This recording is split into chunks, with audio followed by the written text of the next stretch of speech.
Puji syukur mari kita panjatkan kehadiran Tuhan Yang Maha Esa yang telah memberikan nikmat sehingga pada siang hari ini Bapak Ibu dapat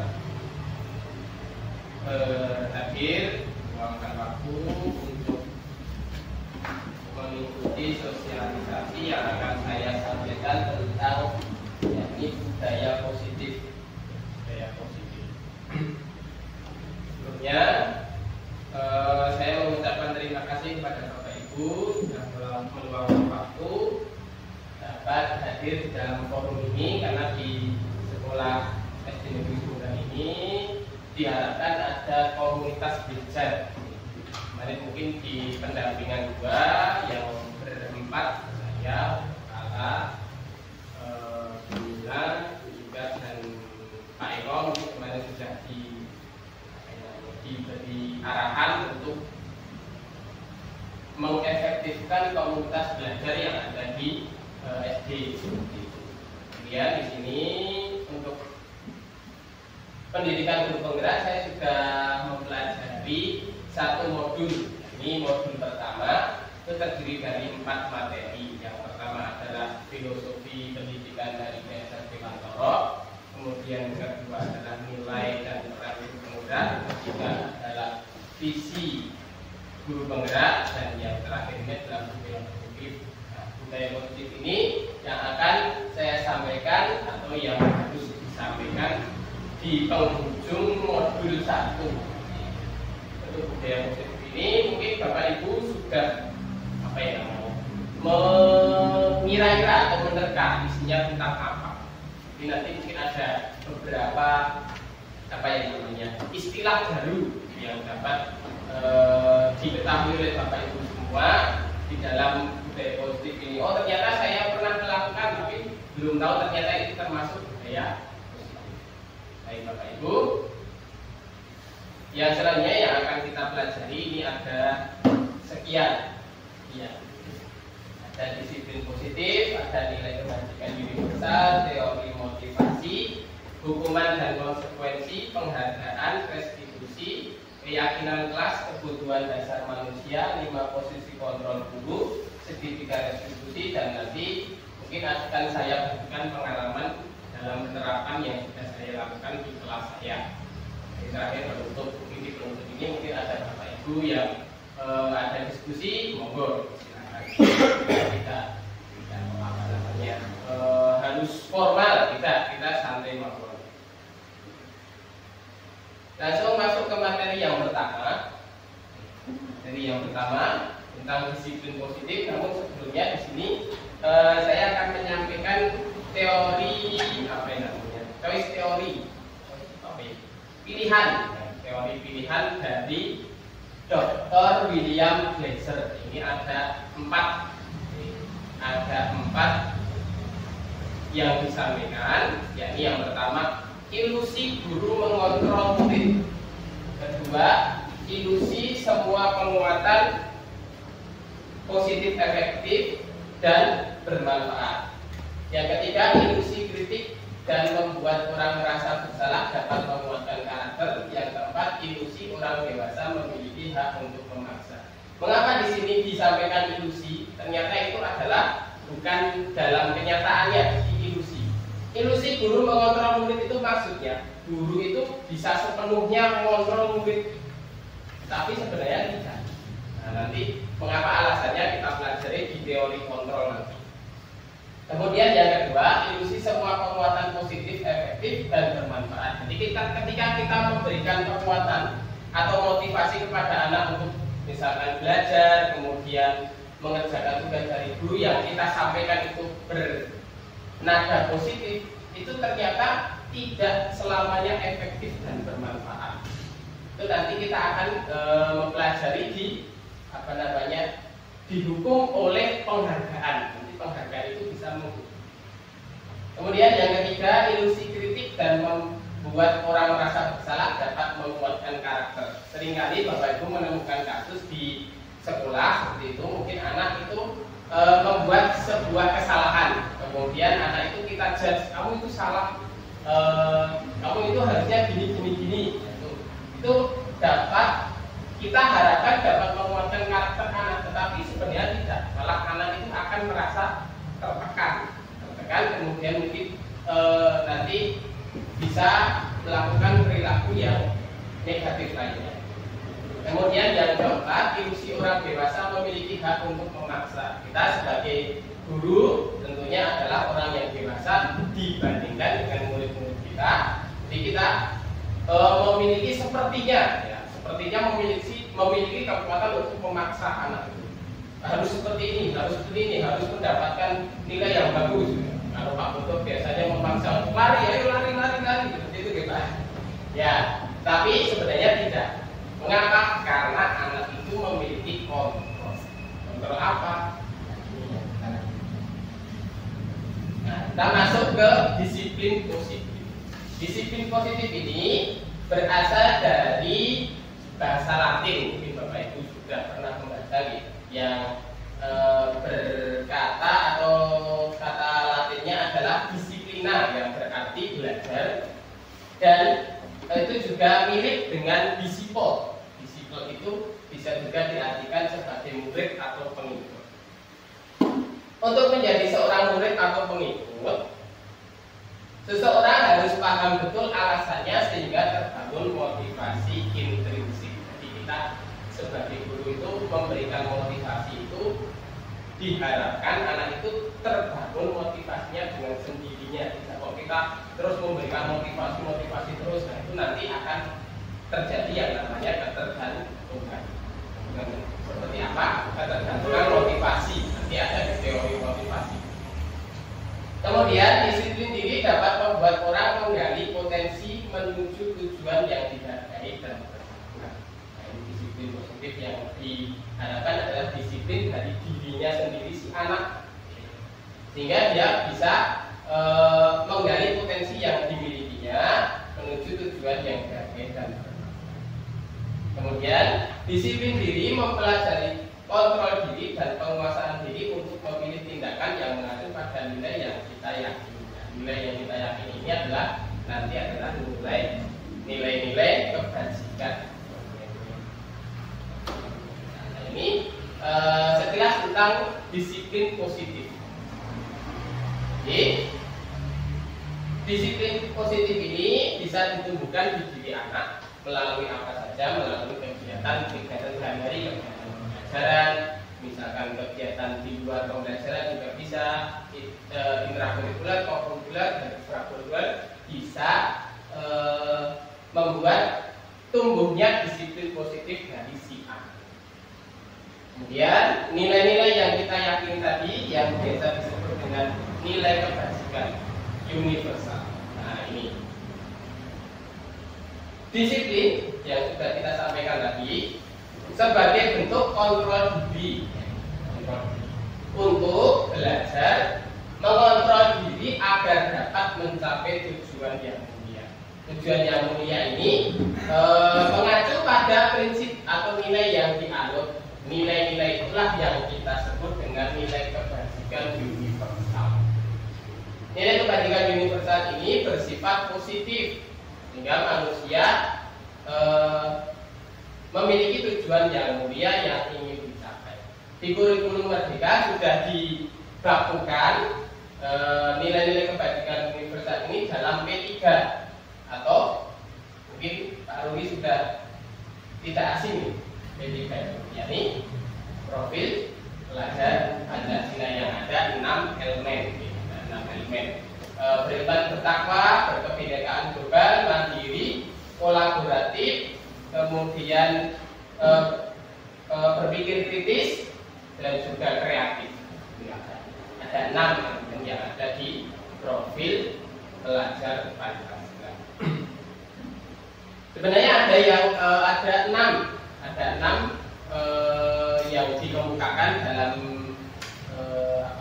pendidikan guru negara yang saya ikuti itu, tapi yang kita pelajari banyak itu yang di profil pelajar Pancasila. Karena yang 6 itu tidak diterapkan di kurikulum Merdeka.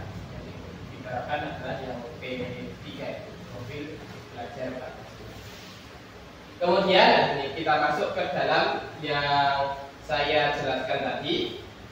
Ini adalah teori motivasi yang dicetuskan atau dibuat oleh Diane Gosset. Diane Gosset itu seorang namanya membuat teori ini. Ada 3 teori motivasi, yakni menghindari ketidaknyamanan atau hukuman, mendapatkan imbalan atau penghargaan, kemudian menjadi orang yang mereka inginkan dan menghargai diri. Nah, motivasi ini seperti yang sudah saya sampaikan di depan, ini bisa berasal dari dalam dan dari luar. Yang 2 atas, menghindari ketidaknyamanan atau hukuman, mendapat imbalan atau penghargaan, itu merupakan motivasi dari luar atau biasa kita sebut motivasi ekstrinsik. Kalau menjadi orang yang mereka inginkan dan menghargai diri, itu motivasi dari dalam atau intrinsik. Kemudian menghindari ketidaknyamanan atau hukuman, dari yang pertama itu merupakan tingkatan paling rendah dari motivasi perilaku manusia. Biasanya orang yang motivasi perilakunya menghindari ketidaknyamanan atau hukuman ini akan bertanya, apa yang akan terjadi apabila saya tidak melakukannya? Jika kita harus melakukannya, kalau tidak melakukannya kita mendapatkan hukuman, ketidaknyamanan atau hukuman. Kemudian sebenarnya mereka sedang menghindari permasalahan yang mungkin muncul dan berpengaruh pada mereka secara fisik, psikologis, maupun tidak terpenuhinya kebutuhan mereka apabila mereka tidak melakukan tindakan tersebut. Jadi biasanya yang juga saya lakukan itu, saya harus mengerjakan hal ini karena saya takut dengan hukumannya. Itu adalah motivasi dari luar yang terendah, paling rendah. Biasanya kalau murid-murid, kalau contoh murid-murid seringkali tidak mengerjakan tugas atau tidak mengerjakan PR, takutnya adalah mendapat hukuman dari guru. Itu adalah motivasi yang paling rendah, motivasi menghindari ketidaknyamanan atau hukuman. Kemudian di tingkat selanjutnya, di tingkat di atasnya adalah mendapat imbalan atau penghargaan. Dulu ketika saya sebelum mengetahui hal ini, seringkali saya membuat reward ya kan, untuk anak-anak yang misalkan berhasil mengerjakan sesuatu atau betul terhadap mengerjakan soal betul semua. Tetapi mendapat imbalan atau penghargaan atau reward ini ternyata itu juga masih rendah motivasinya. Apa yang terjadi? Misalkan dalam kegiatan selanjutnya kita tidak kembali memberikan reward, lama-lama motivasi dari si anak itu akan hilang. Wah, aku bisa oleh hadiah ke Pak Guru, wis nggarap sak-sake. Mungkin seperti itu gambaran gampangnya mendapat imbalan atau reward. Di sini orang berperilaku untuk mendapat imbalan atau penghargaan dari orang lain. Penghargaan ini juga bisa bagus sekali, cerdas, pintar dan lain sebagainya. Mungkin diberi tepuk dan sebagainya. Orang dengan motivasi ini akan bertanya, apa yang akan saya dapatkan apabila saya melakukannya, seperti di motivasi pertama tadi. Mereka melakukan sebuah tindakan untuk mendapat pujian dari orang lain yang menurut mereka penting dan mereka letakkan dalam dunia berkualitas mereka. Mereka juga melakukan sesuatu untuk mendapat hadiah, pengakuan atau imbalan. Jadi berharap mendapat imbalan. Motivasi ini juga bersifat dari luar tadi, ini bersifat eksternal.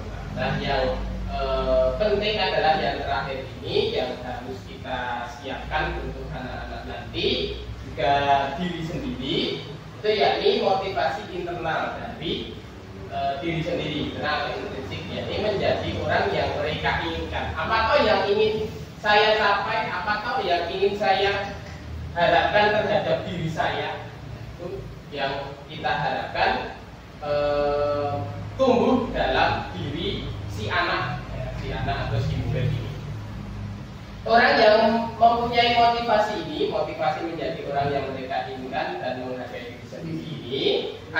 bertanya akan menjadi orang yang seperti apa apabila saya melakukannya.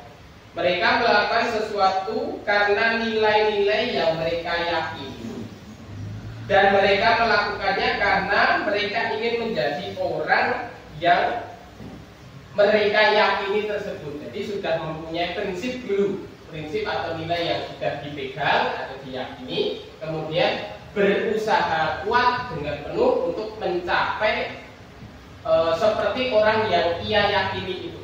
Jadi misalkan saya ingin menjadi orang yang ulet itu tangguh, tidak mudah menyerah, seperti itu. Di apa tuh yang akan saya lakukan menjadi tidak mudah menyerah itu? Oh, misalkan setiap hari datang ke sekolah, rajin mendengarkan penjelasan dari bapak ibu guru, bertanya apabila tidak paham dan lain sebagainya. Nah, itu sudah melekat dalam diri si murid.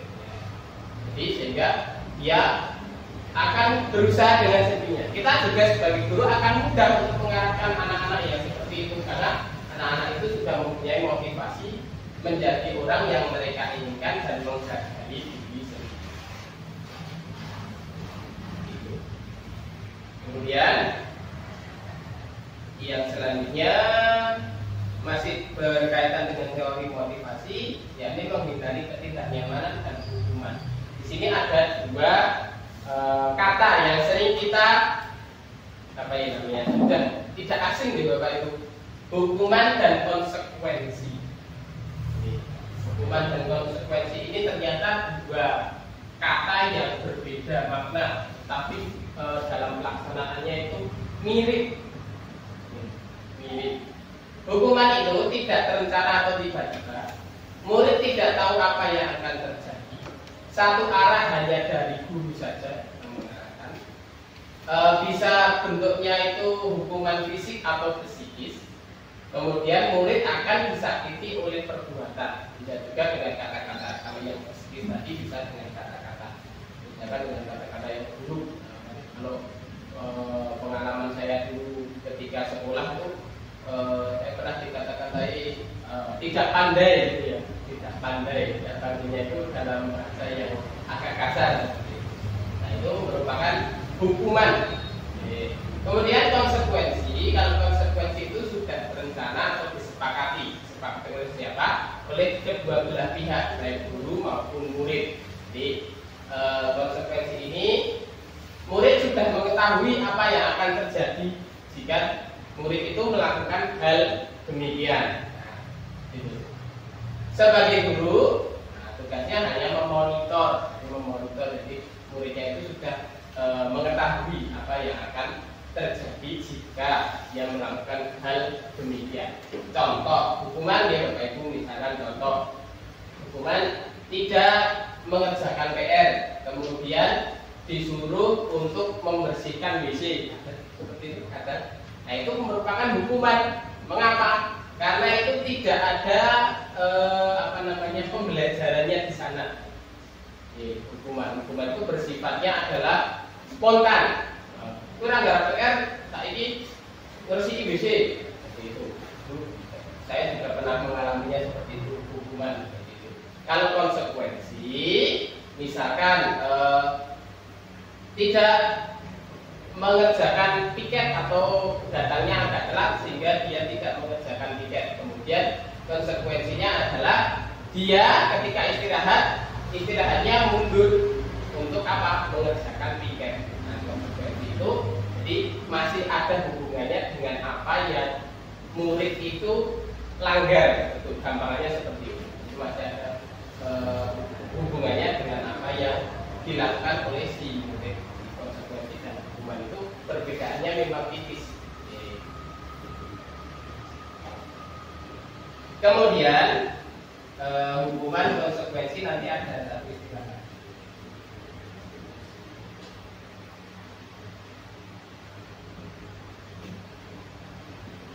Yang selanjutnya tadi yang akan saya jelaskan tentang penghargaan atau reward. Reward di sini dengan subjudul didukung oleh penghargaan.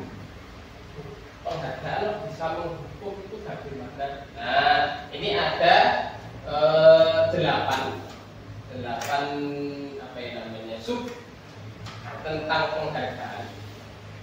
Yang pertama adalah pengaruh jangka pendek dan jangka panjang. Penghargaan efektif jika kita menginginkan seseorang melakukan sesuatu yang kita inginkan dalam waktu pendek. Misalkan tadi memberikan dalam hari itu mengerjakan nilai bagus, kita beri reward, misalkan kita beri kalau dulu Pak Guru saya sering menggunakan bintang di papan prestasi, dan tuh itu untuk jangka pendek. Jangka panjang, jika kita menggunakan penghargaan lagi dan lagi, jadi penghargaan melakukan kebaikan, melakukan nilai yang bagus, melakukan apa yang kita suruh dengan baik dan benar, nah, itu lagi dan lagi, maka orang tersebut akan bergantung pada penghargaan yang diberikan, ketergantungan, serta kehilangan motivasi dari dalam atau motivasi internal atau intrinsik.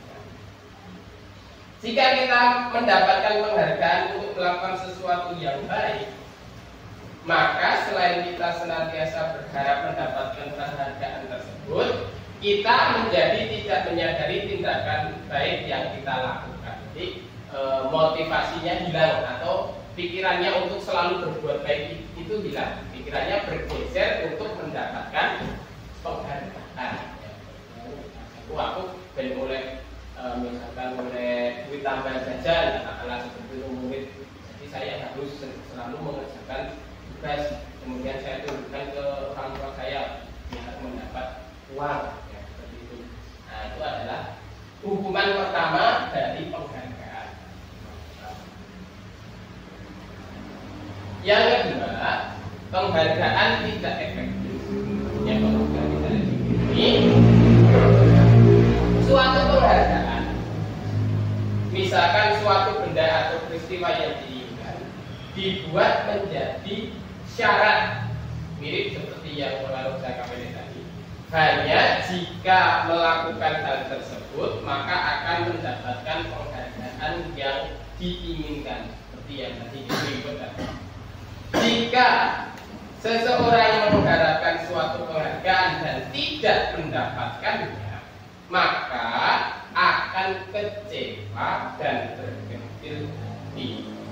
Jadi, mengapa kok tidak efektif itu tadi? Misalkan suatu hari murid itu mendapatkan nilai 100, biasanya mendapatkan bintang atau mendapatkan, kalau yang sekarang keren itu ada cap sukses atau cap apa macam-macam itu. Nah, suatu hari dia mendapatkan nilai 100 tetapi tidak mendapatkan cap. Itu akan menghilangkan motivasi belajar si anak. Itu mengakibatkan penghargaan itu tidak efektif lagi. Mungkin efektif di awal-awal, kemudian akhir-akhir mungkin gurunya lupa atau bagaimana atau ganti guru, itu tidak mendapatkan apa yang diinginkan oleh si anak sehingga penghargaan itu tidak menjadi efektif. Jika kita sebagai guru memberikan penghargaan untuk melakukan sesuatu, maka kita harus terus-menerus, jadi diulang terus dan terus. Kemudian hukuman yang ketiga, yakni penghargaan dapat merusak. Bagaimana penghargaan bisa merusak hubungan? Ketika seorang diberi penghargaan, misalkan ujian di depan banyak orang, maka bisa jadi loh ini, tapi mungkin juga tidak terjadi.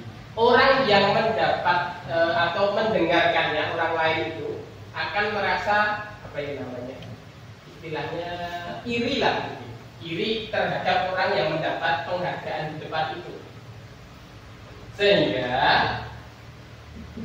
orang yang di belakang yang mendengarkan tadi akan timbul rasa tidak suka terhadap orang yang mendapatkan nilai bagus, misalnya yang di depan tadi mendapatkan penghargaan tadi. Nah, itulah yang menjadi apa namanya, hukuman, yakni penghargaan merusak hubungan antara si anak yang mendapatkan penghargaan tadi dengan orang lain, misalkan anak yang lain di belakang. Itu bisa penghargaan itu merusak hubungan.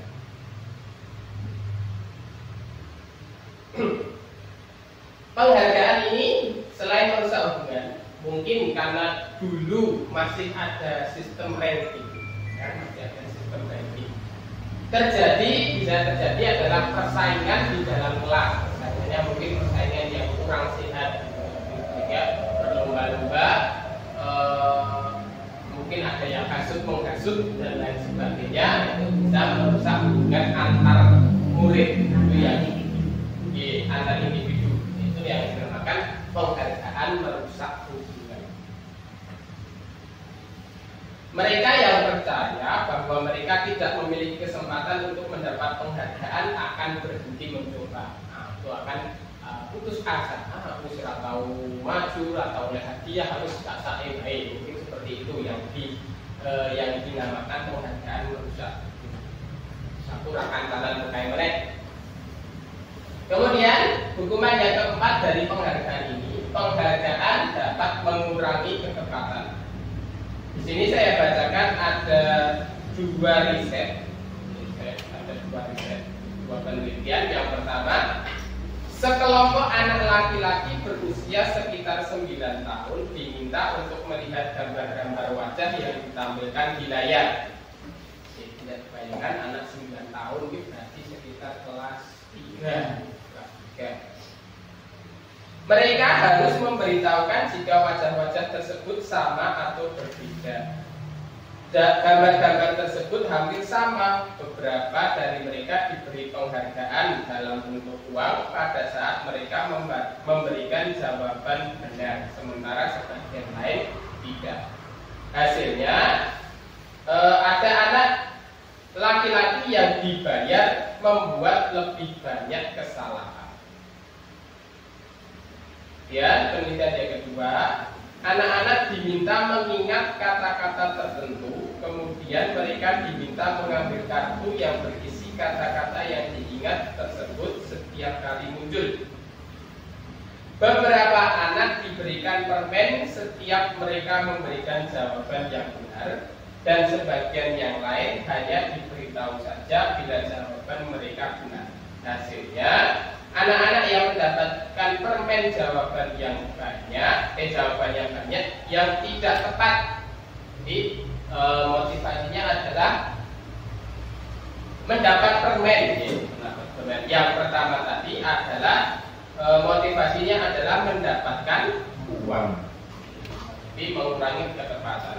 Ya, tidak tepat apa yang ingin kita harapkan dari pembelajaran itu, ternyata harapan si anaknya berbeda.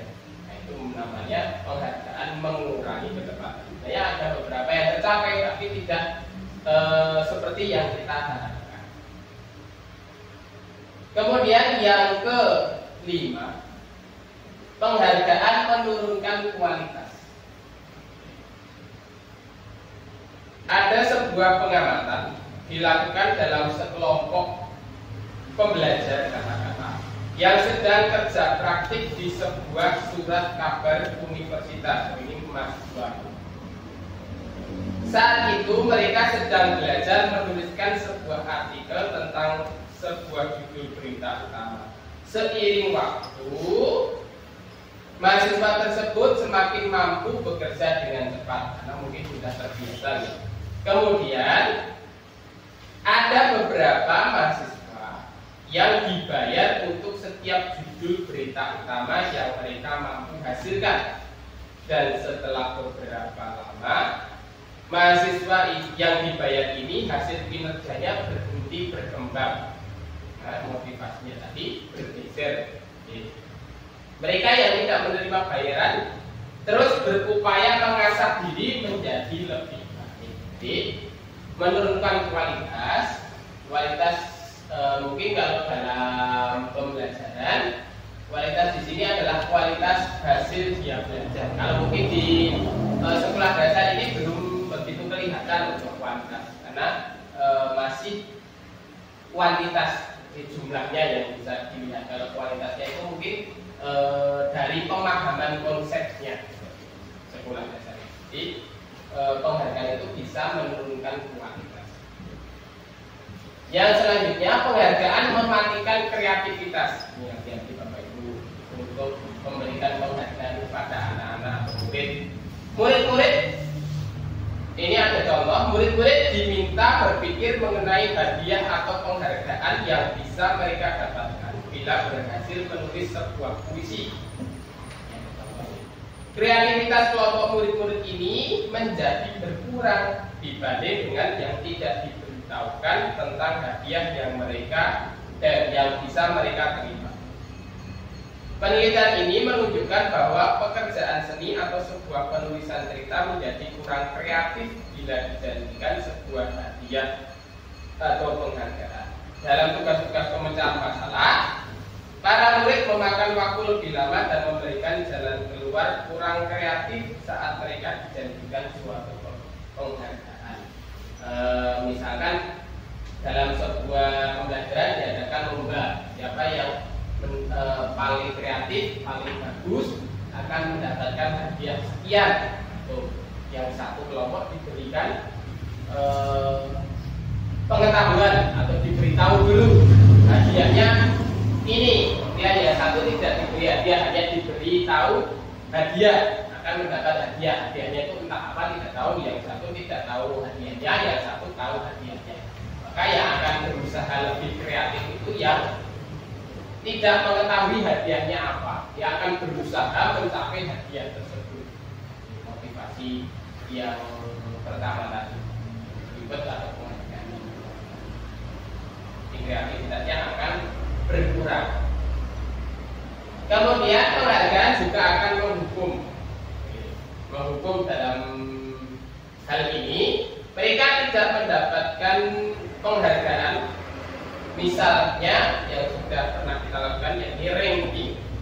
Mereka yang mendapat ranking kedua, bukan ranking pertama, merasa paling dihukum. Misalkan hanya selisih sedikit, misalnya hanya selisih berapa, misalnya satu jumlahnya 120, ya 118, itu misalnya selisih dua angka, itu akan si nomor 2 ini akan merasa dihukum. Merasa dirinya kok aku tidak bisa mencapai nomor 1. Maksud dari penghargaan menghukum. Memberikan penghargaan dan hukuman adalah hal yang sama karena keduanya mencoba mengendalikan perilaku seseorang. Kontrol lagi. Karena orang yang pada dasarnya tidak suka dikendalikan, dalam jangka waktu yang lama, penghargaan akan terlihat sebagai hukuman bagi orang yang tidak ingin dikendalikan. Jika suatu penghargaan diharapkan, namun seseorang itu tidak mendapatkan penghargaan itu, maka orang itu akan merasa dihukum. Contohnya tadi yang ranking 1 dan ranking 2 akan merasa dihukum berat. Mengapa tidak bisa mendapatkan nomor 1? Yang terakhir, motivasi dalam diri atau motivasi intrinsik. Saat seseorang anak belajar untuk pertama kali, misalkan ini yang tahu mungkin kelas 1, menggabungkan huruf-huruf, menggabungkan kata-kata, kelas 2 juga lebih. Dua lanjutannya kelas 1 karena masih dalam fase yang sama, fase A. Serta menyadari bahwa ia dapat membaca, maka dia akan timbul motivasi bahwa saya bisa membaca. Pertama, menggabungkan dua huruf bu, bu, ku, buku. Berarti ini bacanya buku. Berarti lama-kelamaan dia akan membaca kalimat, ya, dari kata dari suku kata ke suku kata, kemudian digabungkan ke kata, kemudian kata dan kata menjadi sebuah kalimat, kalimat dan kalimat menjadi paragraf dan seterusnya. Nah, dari kebiasaan yang ia lakukan itu akan timbul motivasi, oh saya ternyata bisa membaca. Itu yang namanya motivasi dari diri atau dari dalam kuliah atau biasa kita kenal dengan motivasi intrinsik. Jika kita memberikan penghargaan kepada seorang anak yang sudah bisa membaca tadi dan dia akan timbul rasa bangga terhadap pencapaian yang sudah ia lakukan, maka kita akan mengambil kegembiraan yang saat itu ia rasakan secara alamiah. Jadi kita tidak membuat-buat, jadi secara diri sendiri, secara otomatis anak tersebut akan merasa bangga dan tumbuh motivasi dari dalam diri anak tersebut. Oke, itulah beberapa tentang penjelasan didukung oleh pengalaman. Yang selanjutnya istilah yang baru lagi, juga baru saya dapatkan, yakni restitusi. Apa itu restitusi? Restitusi ini adalah proses menciptakan kondisi bagi murid untuk memperbaiki kesalahan mereka, sehingga mereka bisa kembali pada kelompok mereka dengan karakter yang lebih kuat. Dengan catatan Bapak Ibu, restitusi ini bukan untuk menebus kesalahan, misalkan anak tersebut melakukan kesalahan, namun untuk belajar dari kesalahan. Restitusi ini digunakan juga untuk memperbaiki hubungan, misalkan terjadi perselisihan antara dua murid atau murid dengan guru atau guru dengan guru juga bisa digunakan restitusi ini. Restitusi adalah tawaran, bukan paksaan, jadi kita menawarkan. Restitusi ini menuntut untuk melihat ke dalam diri orang yang melakukan tindakan tadi. Kemudian restitusi mencari kebutuhan dasar yang mendasari tindakan yang sudah dilakukan, atau kebutuhan dasar, mungkin ada kebutuhan yang tidak ia penuhi dan ingin dipenuhi, jadi dia melakukan tindakan tersebut. Jadi kita bisa melakukan restitusi. Restitusi diri adalah cara yang paling baik. Restitusi fokus pada karakter bukan tindakan. Ya, restitusi bisa menguatkan dan juga restitusi fokus pada solusi. Solusi di sini adalah solusi yang dibuat oleh si pembuat kesalahan tadi. Oke, kesalahan ya, solusi dewi. Nah, inilah yang namanya restitusi. Anak tersebut sadar tentang apa yang ia lakukan.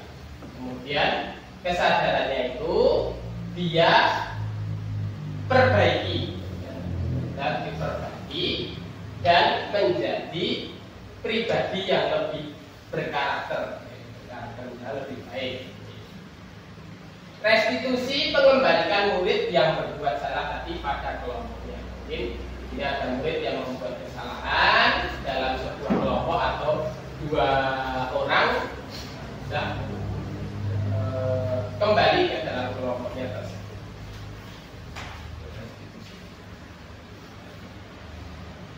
Yang selanjutnya keyakinan kelas. Ini juga baru. Mungkin yang selama ini dilakukan oleh Bapak Ibu guru di kelas adalah membuat peraturan kelas seperti itu. Nah, ini yang kita pelajari di sini adalah keyakinan kelas. Keyakinan kelas ini merupakan nilai-nilai kebajikan yang menjadi landasan dalam membuat suatu keyakinan sekolah atau menentukan visi dan misi, juga tujuan dari sebuah sekolah. Jadi keyakinan kelas itu sebenarnya ya hampir mirip dengan peraturan. Tapi di sini lebih ke arah yang namanya positif, jadi ke arah positif. Mengapa ke arah positif? Nah, kita lihat di sini ada langkah-langkah pembentukan keyakinan sekolah atau keyakinan kelas. Yang pertama, keyakinan kelas bersifat abstrak daripada peraturan yang lebih rinci dan konkret. Misalkan peraturan kelas jangan membuat gaduh. Nah, misalnya kita ubah menjadi lebih positif, ya, membuat gaduh. Misalkan menjaga ketenangan kelas. Jadi lebih positif. Keyakinan kelas berupa pernyataan-pernyataan universal.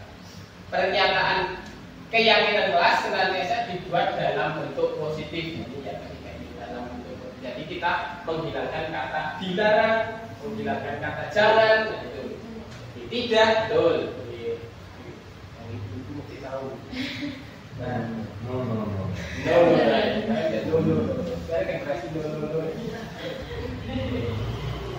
Keyakinan kelas hendaknya tidak terlalu banyak sehingga mudah diingat dan dipahami oleh semua warga kelas. Ini juga kalau yang ini tergantung kondisi dari kesepakatan. Mungkin ada yang seperti ini disepakati ya. Nah, keyakinan kelas sebaiknya sesuatu yang dapat diterapkan. Kalau tidak bisa diterapkan, mengapa dibuat keyakinan kelas? Kemudian semua warga kelas hendak ikut berkontribusi dalam pembuatan keyakinan kelas lewat kegiatan curah pendapat. Jadi setiap anggota kelas, kalau sekolah warga sekolah itu diperbolehkan atau dibebaskan dalam memberikan pendapat apa tuh yang diinginkan di kelas tersebut atau di sekolah tersebut. Kemudian yang terakhir, bersedia meninjau kembali keyakinan kelas dari waktu ke waktu. Ini sudah pernah saya praktekkan baru saja Bapak Ibu beberapa minggu yang lalu. Kalau pas awal masuk pembelajaran atau pembelajaran itu biasanya kita membuat kesepakatan kelas. Tapi berhubung saya mendapatkan ilmu baru yakni keyakinan kelas, saya ubah menjadi sebuah keyakinan kelas. Itu sudah saya buat, kemudian sudah saya tempelkan di belakang Bapak Ibu. Ada 3 keyakinan yang kelas 5 buat, keyakinannya adalah kelas nyaman, kelas rapi, kelas tenang. Itu penjelasannya ada di bawah. Yang selanjutnya berhubungan masih ada hubungannya yakni kebutuhan dasar manusia.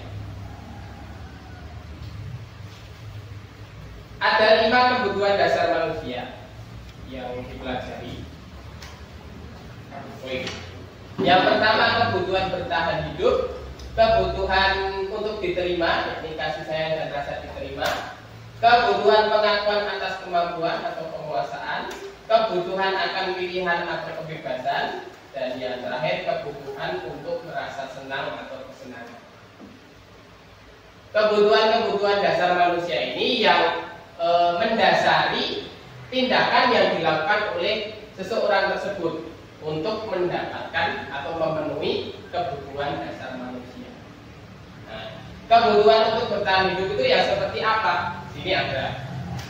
Kebutuhan ini bersifat fisiologis, misalkan seperti kesehatan, makanan. Kemudian kebutuhan biologis seperti berkembang biak, manusia apa ya sebenarnya? Kemudian komponen psikologis pada kebutuhan ini seperti mendapatkan perasaan aman. Itu untuk kebutuhan bertahan hidup. Kemudian yang kedua, kebutuhan untuk diterima. Kebutuhan untuk disayangi dan diterima meliputi kebutuhan akan hubungan atau koneksi sosial. Jadi interaksi. Kebutuhan ini memberi dan menerima kasih sayang dan kebutuhan untuk merasa menjadi bagian dari suatu kelompok. Jadi setiap misalnya ada kelompok, dia dalam kelompok tersebut, dia harus diakui dalam kelompok tersebut, kasih sayang diterima, dia diterima di dalam kelompok tersebut, tidak dikucilkan. Dikucilkan berarti kebutuhannya tidak terpenuhi, dia akan bertindak, yakni keluar dari kelompok tersebut mencari kelompok yang dia dapat diberi. Kebutuhan yang ketiga, kebutuhan atas kemampuan atau penguasaan. Kebutuhan ini meliputi keinginan untuk dianggap berharga, bisa membuat perbedaan, bisa membuat pencapaian, kompeten, diakui dan dihormati. Saya bisa, Saya bisa ini, saya bisa itu.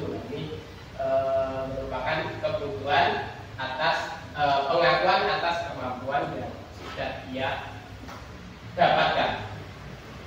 Yang selanjutnya kebutuhan dasar manusia, yakni butuh akan kebebasan. Kebebasan dalam hal ini adalah kemandirian, otonomi, memiliki pilihan dan mampu mengendalikan arah hidup seseorang. Jadi kita bebas untuk milih jalan A, jalan B, atau jalan ninja, jalan apa. Ya, adalah jalan ninja saya. Kalau yang kemarin mengikuti calon wakil Pak Prabowo Gibran, dia adalah pilihan saya. Dia adalah kebutuhan dasar manusia juga akan kebebasan. Selanjutnya kebutuhan dasar manusia yang terakhir, yakni kebutuhan akan kesenangan. Kebutuhan ini untuk mencari kesenangan, bermain dan tertawa. Selain manusia juga kita lihat murid-murid kita juga butuh tentang merasa senang. Senang dalam ini kita ciptakan dalam senang dalam belajar. Kita menciptakan kesenangan tersebut. Kalau tidak kita ciptakan, maka murid tersebut kebutuhannya tidak akan terpenuhi, sehingga dia akan mencari kegiatan atau tindakan yang lain. Misalkan ada yang sering keluar masuk kelas untuk pergi ke kamar mandi, mungkin ada satu kebutuhan dasar manusia yang dia miliki itu tidak terpenuhi. Nah, coba kita lakukan apa tadi? Restitusi tadi. Kita dekati, kita tanya alasannya, kemudian solusinya bagaimana. Nah, itu nanti kita akan pelajari di akhir. Nanti kita ada penjelasan tentang melakukan restitusi. Yang selanjutnya, yakni 5 posisi kontrol. Guru di dalam kelas atau dalam sekolah itu mempunyai posisi kontrol. Nah, posisi kontrol ini dari yang terendah menuju ke yang terideal. Yang paling bawah adalah seorang penghukum. Biasanya penghukum ini ketika melihat anak melakukan kesalahan langsung dipanggil, misalnya dengan membentak namanya langsung, woi, seperti itu. Biasanya nada suaranya itu tinggi, disertai dengan rotok mendelik, rotok melotot, dan jarinya biasanya menunjuk-nunjuk, kamu ini biasa kita sebut dengan posisinya adalah penghukum. Kemudian yang kedua, posisinya adalah membuat rasa bersalah. Ini agak bertolak dengan penghukum. Kalau penghukum tadi keras, nadanya tinggi. Kalau ini nadanya halus. Bahasa tubuhnya lesu atau bagaimana ya? Membuat rasa bersalah. Melas dia membuat rasa bersalah. Kemudian anak tersebut, ya Bu, saya merasa bersalah, saya telah melakukan ini dan itu. Ya, anak akan mengaku kalau dia merasa bersalah. Dan yang ketiga, teman. Guru sebagai seorang teman. Nada suaranya adalah ramah, akrab, bercanda. Nah, ini menimbulkan anaknya bisa mungkin bisa menganggap gurunya itu teman seperti temannya. Jadi itu menghilangkan rasa adab atau hormatnya. Kemudian pemantau, nada suaranya datar, tidak tinggi, tidak rendah, tidak memelas, datar biasa saja. Tapi bahasa tubuhnya formal. Formal itu seperti dia memposisikan sebagai seorang guru, kemudian memberikan anak yang bersalah itu tadi akan ditanyai apa yang sudah dilakukan, kemudian memberikan solusinya, memberikan tindakan atau akibat atau konsekuensi yang akan dia dapatkan. Itu pemantau. Nah, yang terakhir adalah posisi kontrol manajer. Nah, ini posisi manajer ini yang dianggap sebagai posisi kontrol guru yang ideal. Nah, fungsi control manager ini seperti hanya seorang manajer dalam perusahaan, dia tidak akan memberikan solusi, tetapi anaklah yang akan menemukan solusinya sendiri. Jadi anak itu melakukan tindakan kesalahan, apa yang ia lakukan untuk memperbaikinya itu anak sendiri yang menemukan. Jadi guru itu hanya sebagai seorang manajer. Nah, bagaimana mendapatkan posisi kontrol seorang manajer? Nah, ini biasa kita lakukan dengan yang namanya restitusi. Restitusi ini ada 3 langkah, Bapak Ibu.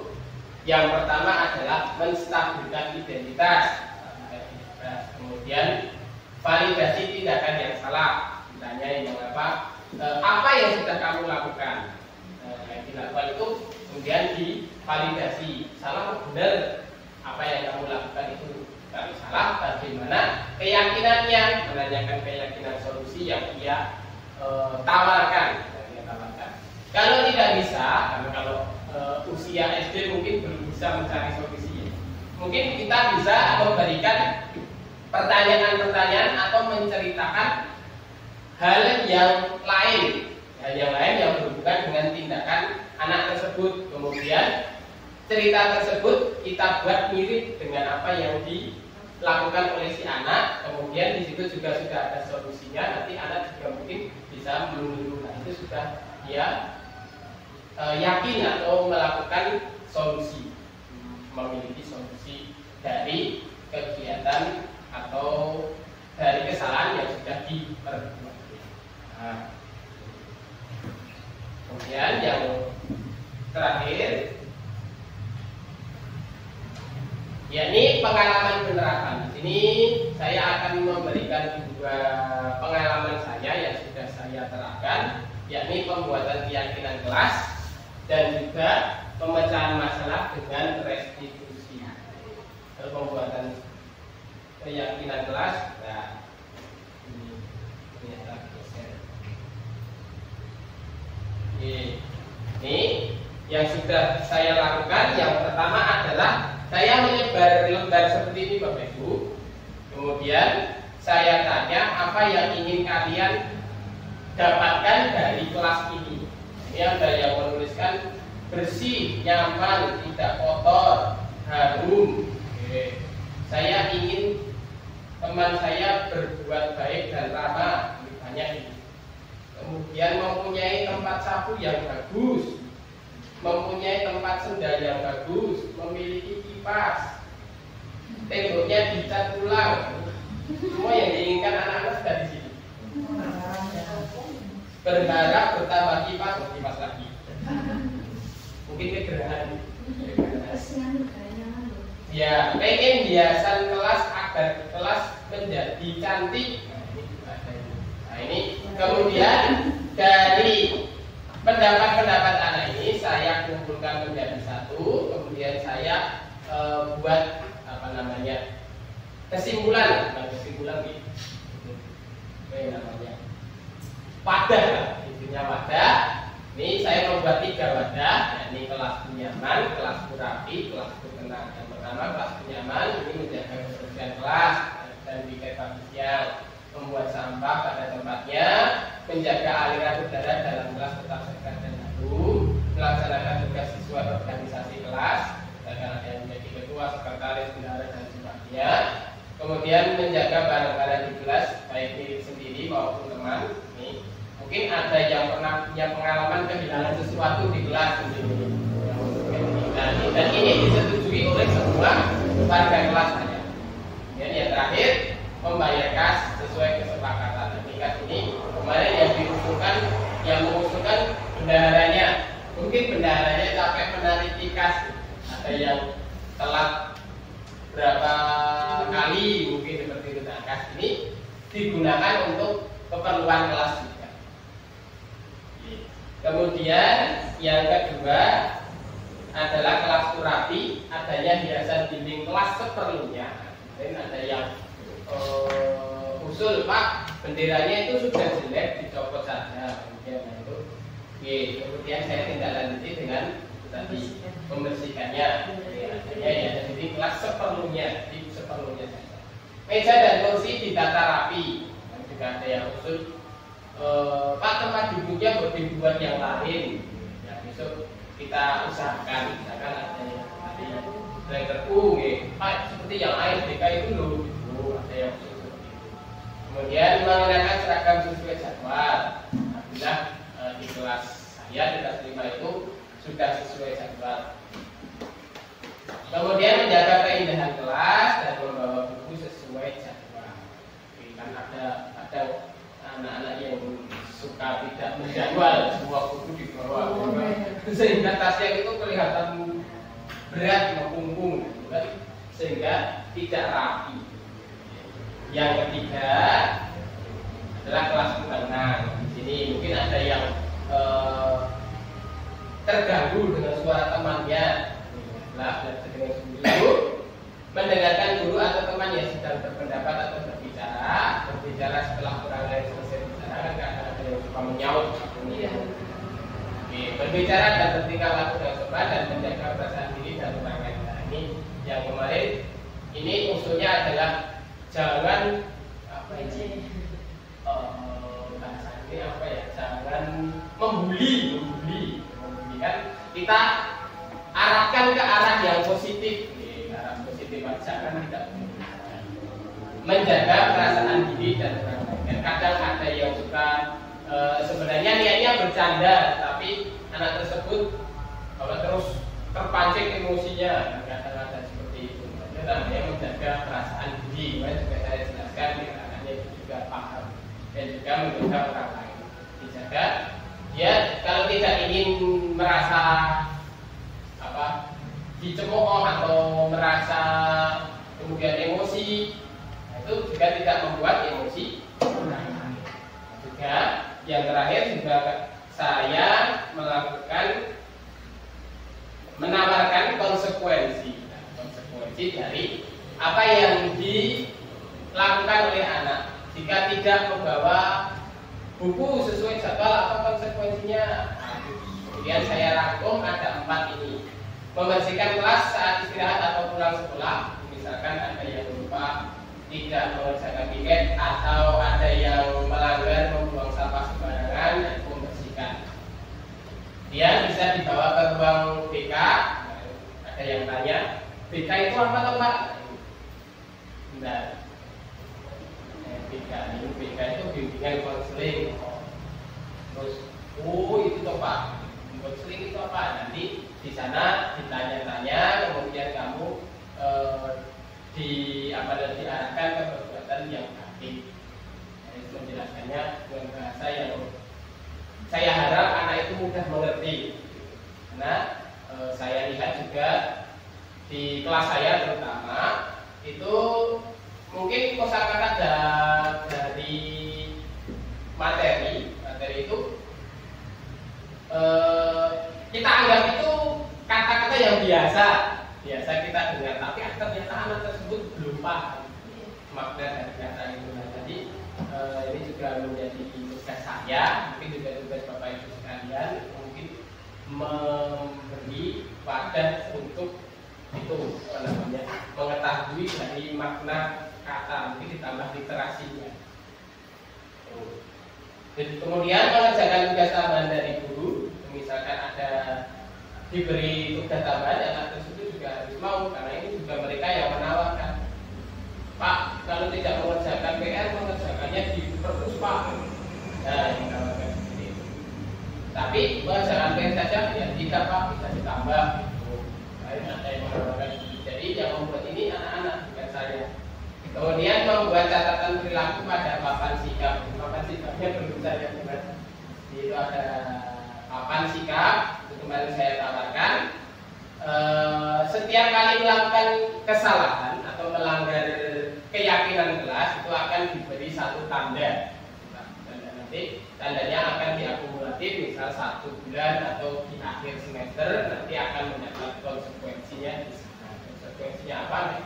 Kita akan didiskusikan kepada anak-anak lagi, karena keyakinan kelas kan bisa ditinjau berapa yang sudah saya lakukan. Kemudian yang selanjutnya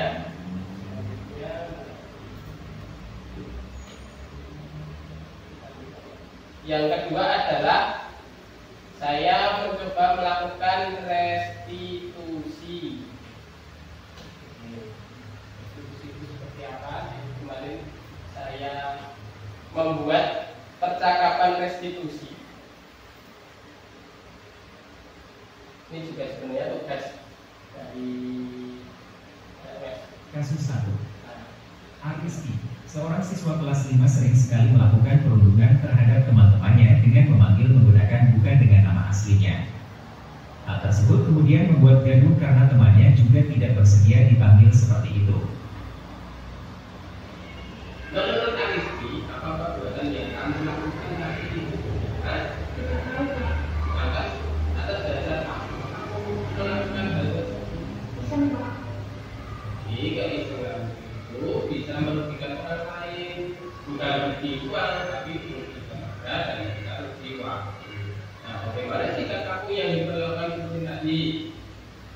Ya, saya akan kesal dan marah, Pak. Nah, itu Pak, berarti tidak akan marah. Ya, salah, Pak. Kalau benar, sudah terdapat sekali besar pendidikan anti bullying. Apa kamu pernah membacanya? Pernah, Pak, itu akan berubah. Kamu tahu tindakan itu salah satu dari tindakan bullying, yakni secara lisan atau perundungan. Nah, Oh ya, Pak, saya baru tahu, Pak. minta maaf dengan Pak. Tindakanmu kan bukan dengan Pak. Bukan, Pak, berarti saya akan minta maaf dengan teman-teman yang punya lain. Hanya minta maaf saja. Menanyakan keyakinan, tapi juga akan melakukan tindakan hukum lagi. Bagus. Sekarang kembalilah ke kelas. Terima kasih, Pak. Saya menyesal. Ada 2 kasus.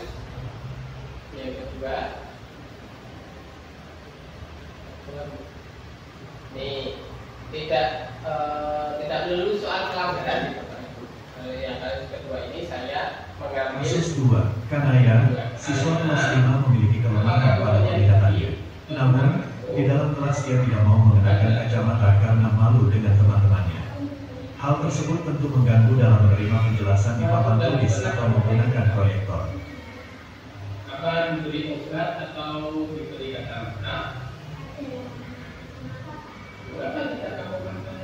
Saya mau, Pak. Karena saya sendiri yang Kenapa harus mau? Itu kan bisa membantu dalam belajar. Apa?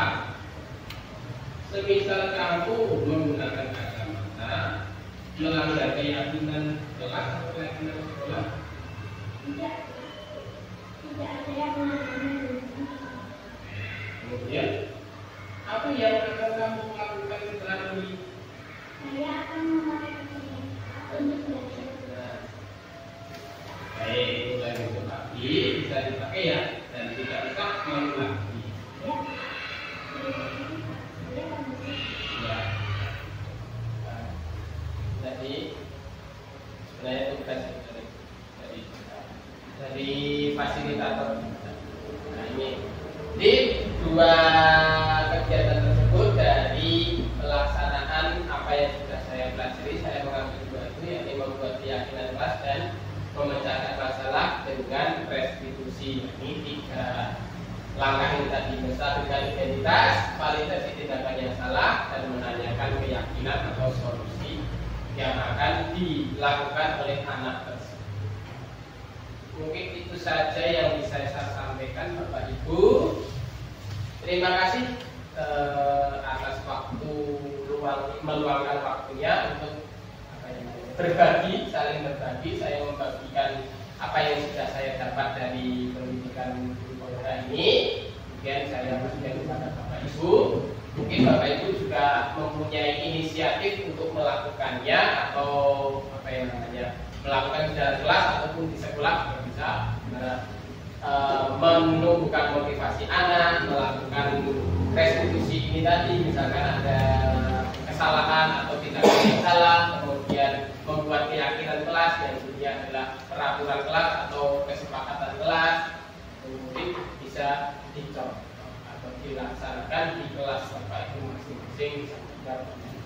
Mungkin itu saja. Ada diskusi? Oke, Bapak Ibu yang mau diskusi bisa bertanya atau memberikan, misalkan berbagi, saya sudah pernah melakukan ini Pak, itu bisa, boleh.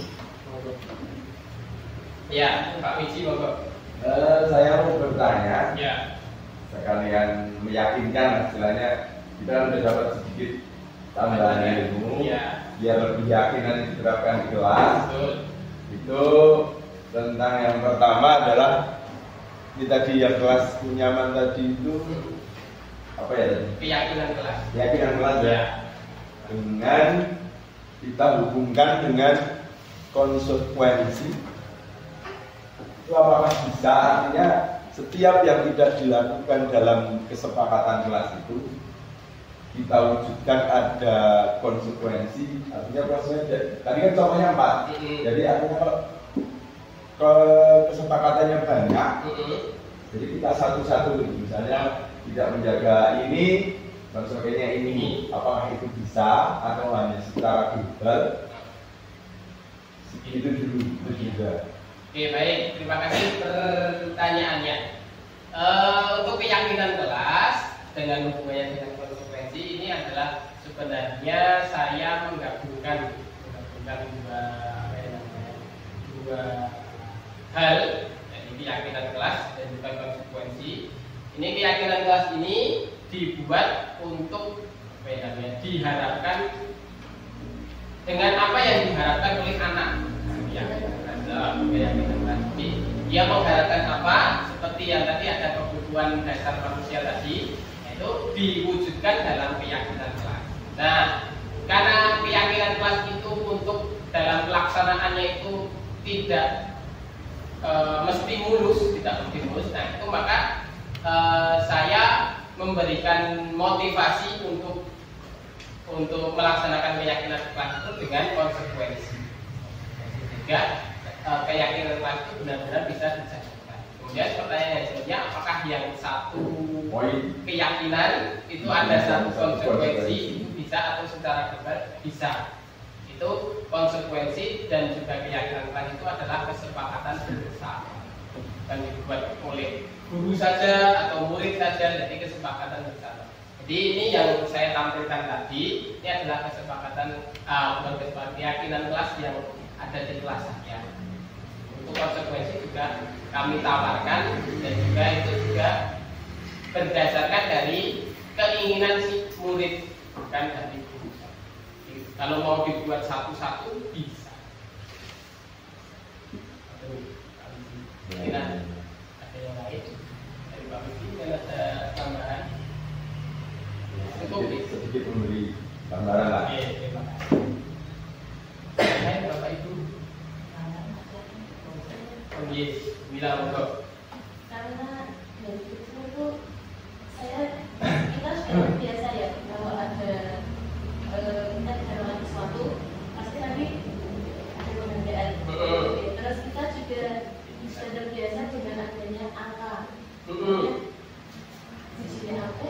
Oh ya berarti sentimen jadi. Padahal itu tidak muncul dari pekerjaan.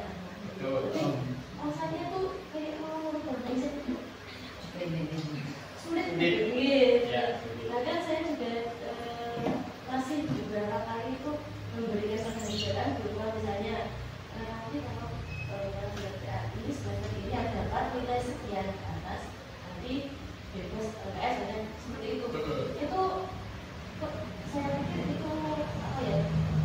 Kalau pembelajaran tadi kan jadi efektif ya. Iya, efektif. Nah, cara memotivasi anak supaya anak lebih belajar itu rasanya kok mengubah mindset itu kok agak sulit gitu. Karena sudah tertanam kita dulu pas masih kecil sudah seperti itu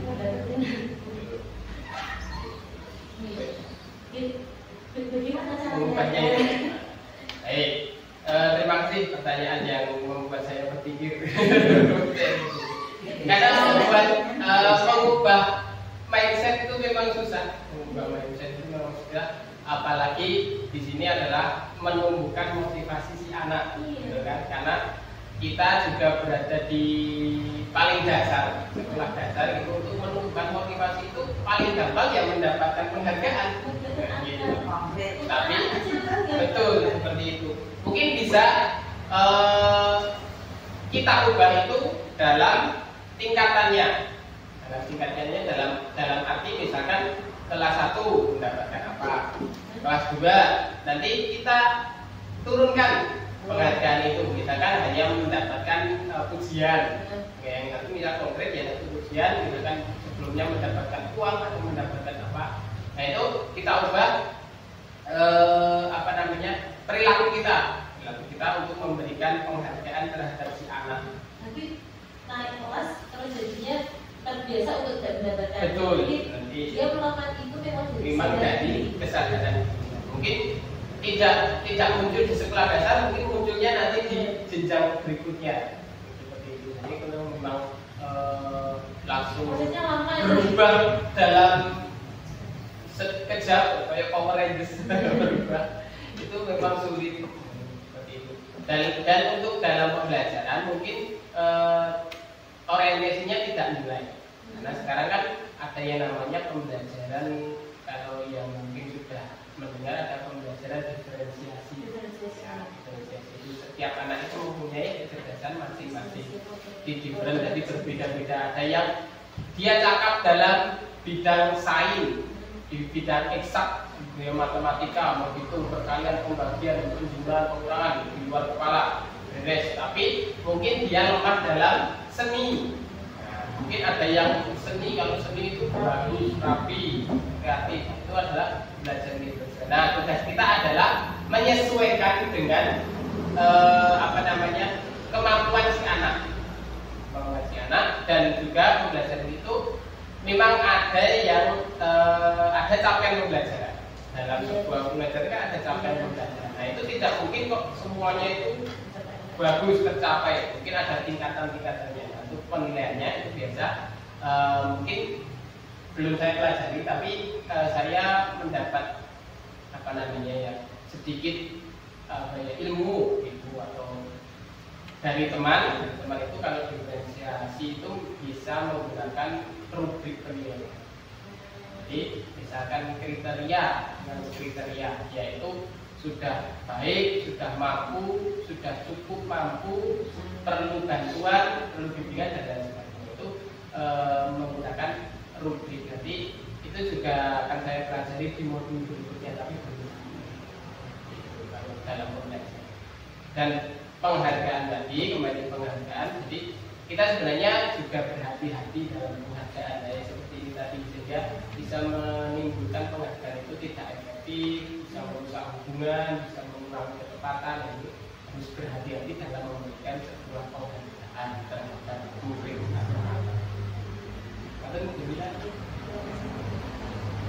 Ada yang lain Bapak Ibu? Untuk ganjil tak bisa. Bener Mbak Kilamun punya warga tadi kan penghargaan, karena kita dulu itu kalau juara satu diberi suara sendiri. Jadi itu kan pendidikan yang kita dapat. Iya. Betul. Ya kan masanya kita, sedangkan kita sekarang masanya udah. Jadi mau nggak mau kita yang berubah. Nah, kendalanya ya kita udah menyesuaikan, tapi anaknya itu masih belum mau, motivasinya itu masih belum. Jadi kayak gurunya aja gitu gitu. Karena motivasi dalam dirinya itu kayak dia nggak mau memunculkan. Itu satu. Pernah saya buat itu pembelajaran biar, katanya saya pernah dengar itu bocah bosan itu karena pembelajarannya tidak menarik. Makanya saya pernah membuat dengan berbasis project, dengan membuat sesuatu. Tapi membuat sesuatu itu yang menarik bagi kaum, ternyata yang tertarik hanya laki-laki. Yang perempuan merasa kesulitan. Nah, sehingga nanti tadi yang kita mau naikkan itu, yang kita tanya proyek dia naik, tapi yang lain ternyata malah semangatnya jadi turun. Nah, itulah kendala. Kayaknya nanti kaitannya dengan tadi lo yang penghargaan malah untuk semakin termotivasi, yang tidak termotivasi dia menjadi terhukum dengan adanya tugas itu. Kita buat proyek, anak yang kita target itu termotivasi tinggi, antusias, bisa membuat, bahkan bisa mengajak temannya untuk membuat.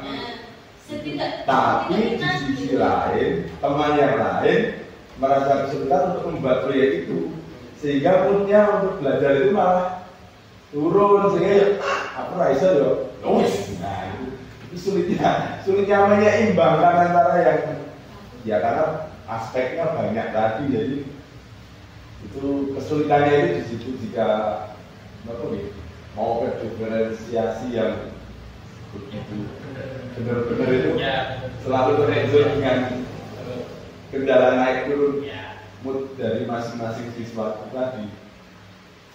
Itu yang sering kita temukan di setiap harinya. Memang itu nyata. Untuk yang seperti itu, yang pembelajaran diferensiasi, mungkin di awal pembelajaran atau di tahun awal pembelajaran kita bisa mencari tahu dulu si anak itu gaya belajarnya seperti apa. Kan ada yang mendengarkan saja sudah bisa, sudah cukup tertarik, harus melihat gambar di buku sudah menarik, gambarnya harus bersuara, bergerak, menggunakan layanan. Itu kan bisa kita melakukan yang namanya asesmen diagnosis di awal untuk mencari tahu gaya belajar si anak itu seperti apa. Nah, ketika kita bertemu gaya belajar si anak, mungkin kita bisa mengelompokkan dari anak ini, misalnya gaya belajarnya adalah visual dengan visual, kemudian yang audio dengan audio, yang audio visual dengan audio visual. Nah itu kemudian untuk yang proyek tadi, mungkin kita bisa memberikan kemerdekaan si anak. Yang penting adalah yang kita tahu adalah capaian pembelajaran kita tercapai. Ya, mungkin kalau yang di kurikulum 13 temanya apa? Di sana kan ada KD, indikator ketercapaian dan juga kompetensi yang harus dicapai itu. Yang penting sampai sana. Nah itu menilainya apa? Itu tadi kita kembalikan ke rubrik. Kita membuat rubrik. Jadi rubrik tercapai atau tidaknya itu melalui rubrik. Jadi tidak apa-apa, ada yang tidak bisa, toh tidak semuanya harus kita kuasai kan. Jadi di kurikulum merdeka itu benar-benar kita dimerdekakan. Jadi ada anak yang belum bisa itu tidak menjadi kendala. Tidak menjadi kendala. Tidak. Nah, kadang tidak bisa ini menjadi omong sih. Betul.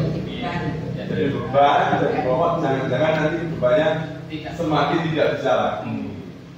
Seperti itu. Jadi kita berusaha untuk menyesuaikan dengan kodrat alamnya anak dan kodrat zaman sekarang.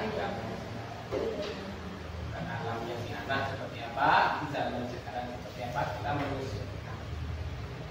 Jadi bisa sedikit membantu dalam pembelajaran kelas. Teman, ada yang lain?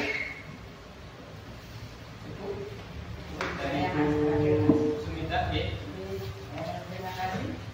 Ini luar biasa nih Bapak Ibu, kita punya Mas Ginanjar yang sudah ikut di penggerak untuk angkatan 9 ini, dan kita juga sangat banyak yang kita dapatkan dari apa yang disampaikan untuk pertama kali ini, yang mestinya tidak boleh untuk kita ternyata kalau apa yang kita kerjakan dan apa yang kita laksanakan setiap hari sekian tahun menjadi guru itu kalau dirujukkan ke teori-teori pembelajaran atau teori-teori pendidikan, ternyata kita itu masih banyak di level yang salah.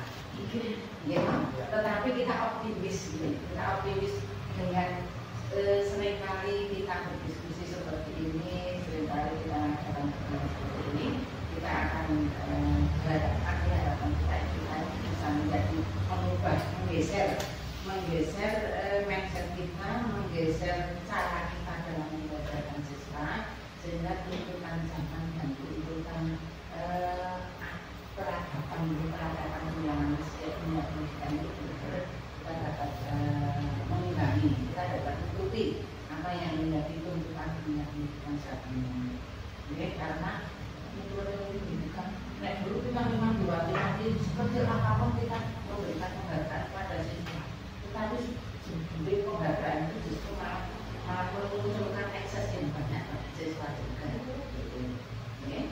Untuk itu saya mengucapkan terima kasih kepada ini kesempatan pertama kali yang meskipun ini terkait dengan acara ini terkait dengan tetapi kita sudah dapat ilmu dan nanti kita agendakan bahwa itu nanti kita sudah punya guru penggerak itu paling enggak ya sebulan sekali kita adakan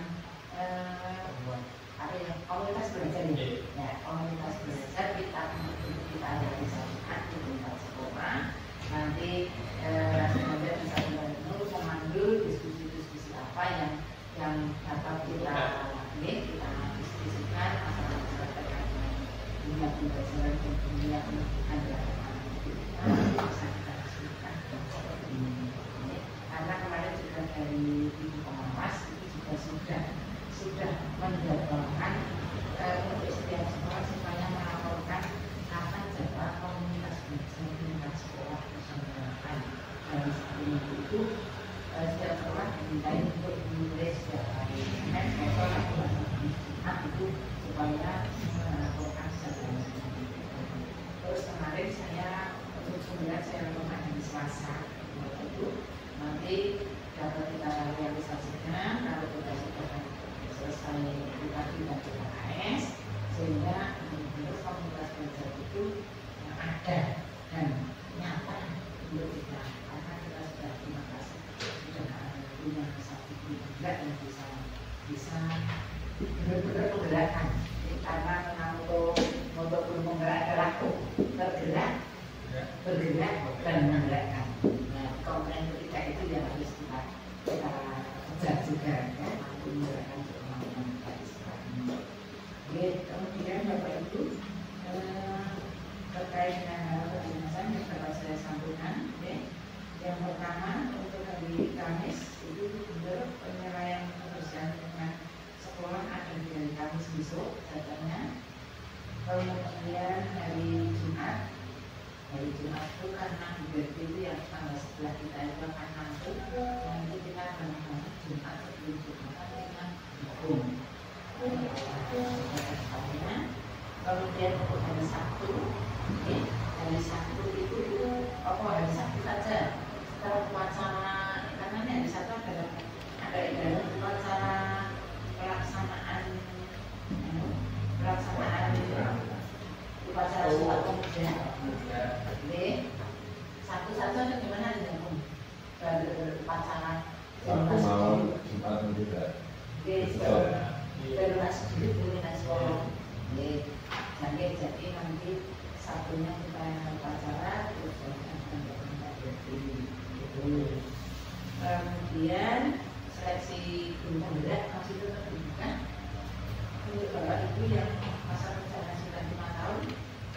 Monggo ini diikuti kita dapat ilmu yang sangat luar biasa sangat banyak tanpa kita harus mengeluarkan biaya justru kita dibiayai karena dalam hal tertentu terutama kita akan mendapatkan sesuatu dari kebutuhan dunia. Selain ilmu kita dapat sesuatu yang luar biasa yang dapat kita lakukan dari yang seperti ini. Jadi katanya Mas Bunda programnya hanya sampai angkatan 13 dan untuk set yang akan sudah angkatan 11. Untuk saya menurut yang salah satu sudah dari 5 tahun jadi sampai hari ini 5 tahun bisa ikut mendaftar persepsi tentu saja akan memberikan hasil yang luar biasa bagi anak-anak bagi Bapak Ibu yang masih muda. Lalu saya dengan Pak Dodo sudah usia 60-an era 60-an sekian. Jadi yang mudah-mudahan kita semua dengan nanti jangka panjangnya karena mendukung karir itu yang tidak akan kita dapat tanpa dengan pendidikan nanti untuk masalah karir nanti kita akan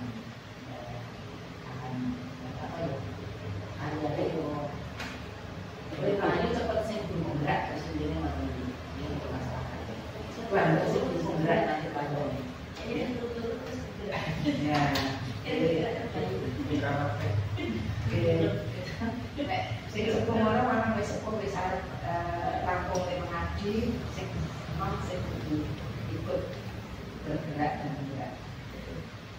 Itu Bapak Ibu kesimpulan dan informasi sedikit tentang masalah yang kita sampaikan. Sekali lagi dengan bergerak, ya, insya Allah sekolah kita juga ikut bergerak. Dan saya rasa dari saya sekian dulu. Terima kasih Bapak Ibu untuk diskusinya. Mungkin bisa kita cukupkan nih karena sudah waktu sudah lewat 5 menit. Bisa saya tutup. Sebelum saya tutup, saya juga mengucapkan terima kasih dan mohon maaf apabila dalam penjelasan mungkin ada yang kurang jelas. Mungkin bisa kita jelaskan nanti lain kesempatan di luar forum. Mungkin nanti bisa tanya jawab lewat WA juga boleh. Saya carikan jawabannya. Mungkin itu saja. Mohon maaf atas kekurangan dari saya. Saya akhiri. Wassalamualaikum warahmatullahi wabarakatuh.